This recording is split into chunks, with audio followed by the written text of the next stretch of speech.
আজ বসে পড়েছি দুটো মাছ হাতে নিয়ে। এত ভারী ছিল মাছগুলো, মাছের ভেতর ছিল অনেক অনেক ডিম আর অনেক অনেক গাপ। জানো, মাছ দুটো নিয়ে আমি ভয়ে পড়ে গেছিলাম কিভাবে মাছগুলো কাটবো। তারপর দিব্যার পাপা কিন্তু একটু হেল্প করে, যেটা শর্টস কালকে তোমরা দেখেছো মনে হচ্ছে অলরেডি।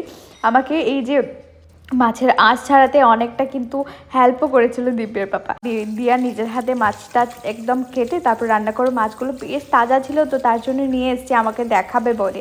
তো তারপর এই দিকটায় দেখো মাছগুলো খুব ভালো করে কেটেছি, মানে আঁশ ছাড়িয়েছি, তারপর এদিকে কেটে কেটে একদম নিয়ে চলে এসেছি। আজকে কিন্তু পুরো আস্তে আস্তে মাছগুলো আমরা রান্না করব। তো তারপর এখানে নুন, হলুদ, লঙ্কা গুঁড়ো দিয়ে আর কিছুটা সর্ষের তেল দিয়ে মাছটাকে ভালো করে মাখিয়ে নিলাম। পুরো মাছটার উপর কিন্তু ভালো করে মশলাটা লাগিয়ে একদম ম্যারিনেশন হয়ে যাচ্ছিলো। তো এবার কিন্তু আমি মাছটা ভাজবো। আজকের এই দুটো মাছ মানে প্রথমত এতটাই তাজা ছিল, ভীষণ টেস্টি হয়েছিল, যেহেতু বছর পরে করছি তার জন্য তোমাদের বলছি। আর এইভাবে বানিয়েছি, আমি আরেক দিন ট্রাই করব এইভাবে বানানোর। অনেক টেস্টি হয়েছে, অনেক টেস্টি। তো তারপরে এই দিকটা দেখো মাছটা কী হয়েছে জানো, যেহেতু অনেক তাজা ছিল, যেই কড়াইতে ছেড়েছি মাছটা না এইভাবে ব্যান্ড হয়ে গেছে। আর এই যে এইভাবে যেহেতু কুচকে গেছে, ওটা আমি একদমই সোজা করে ভাজতে পারছিলাম না, উল্টে ভাজতে পারছিলাম না। মনে হয় তাওয়ার মধ্যে যদি ভাজতাম তাহলে ভালো হতো, কিন্তু কড়াইয়ের মধ্যে যেহেতু ভেজেছি তার জন্য মাছগুলো এইভাবে করে আমি অনেক কষ্টের সাথে ভাজা করতে হয়েছে।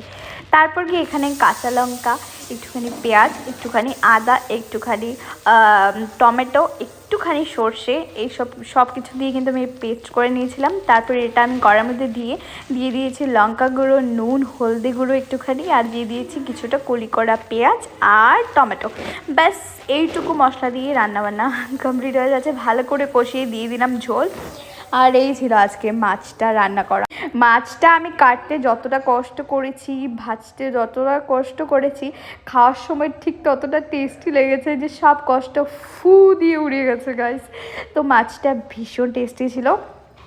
আর এই দিকটা দেখো মাছটা খুব ভালো করে কিছু সময় জাল ফুটিয়ে নেওয়ার পর কিন্তু আমি একদম গ্রেভি নামিয়েছি। একটু ঝোল বেশি করে দিয়েছিলাম যাতে মাছটা মশলার মধ্যে খুব ভালো করে সেদ্ধ হয়ে যায়। তো আজকে মাছের রেসিপিটা তোমাদের কেমন লাগলো কমেন্ট করে জানিও।